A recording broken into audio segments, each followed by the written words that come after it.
Alright, so welcome to another Astro in 60 seconds. It's been quite a while since I've actually done one of these because this past few months has been really quiet for astrophotography wise. So yeah, because we're going into summertime, there is something finally to photograph, which is the Noctilucent clouds. You've probably heard of it before, you've probably heard about me talking about it, but if not, this is just a quick 60 seconds on what they are, how you see them, how to capture them in this little video, because I love the Noctilucent cloud season because it's just something good.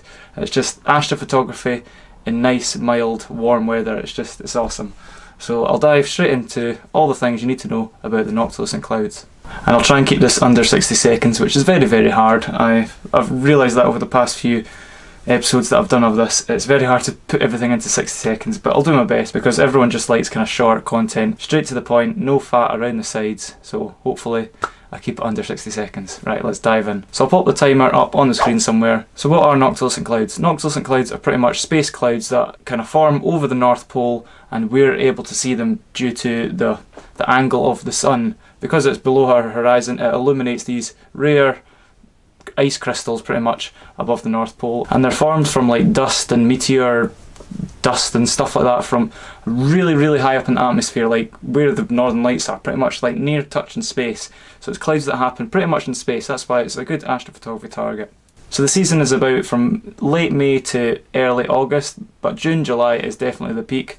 So I've seen them in May, but really, really at the very end of May and very close into the start of August. So June, July is really your strong point to see them. Always look north because you're looking over the polar latitudes. So look north, low down, and hopefully you'll see these ice crystals, ghostly sort of cloud shapes. What time of night are they roughly out? Well, it's pretty much at the darkest time because the sun has to be, I'll put up the exact degree the sun has to be under the horizon because it has to be a certain degree for them to illuminate. So it's pretty much midnight.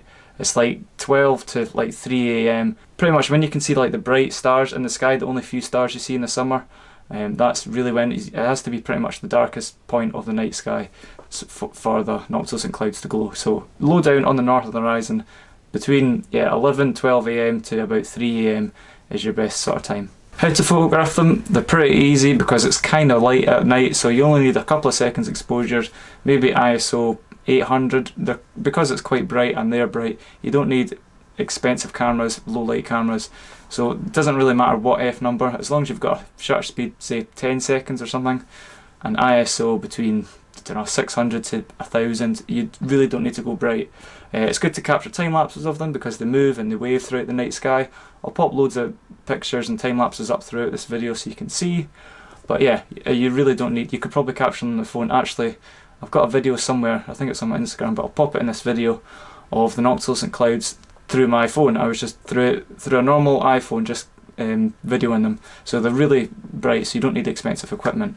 So that's pretty much it for Noctilucent clouds. So the timer should stop roughly now. I've probably gone over a minute, but it's roughly a minute. I can't wait to get out photographing again because my camera's got dust on it now. It's just, I've not been out in a month or two, busy with other things, and there's just not much in the night sky at all. So really can't wait.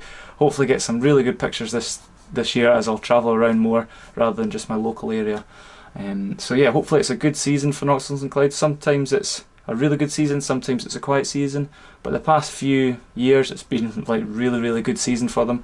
So I'm sure we'll see them. Just need clear skies, a clear northern horizon, and good Noctilucent clouds activity. It's very hard to predict Noctilucent clouds. There's no activity sort of forecast for them. They're just clouds. They just come and go when they want. You can see radars from them a few days, you know, in the future, so you can see them in the past, but you can't like predict, oh, it's going to be a good show tonight. So the best way to see if the Noctilucent clouds are out and a really good show is just social media. People will post pictures. There's Noctilucent clouds groups. I'll post things as well. So yeah, social media is the best things for Noctilucent clouds. So yeah, a few weeks, end of May, hopefully Noctilucent clouds. Can't wait. So thank you for watching. Hopefully you've learned something. I'll put loads of diagrams and stuff as I've said. So hopefully we get some Noctilucent clouds this season. Thank you for watching. Cheers.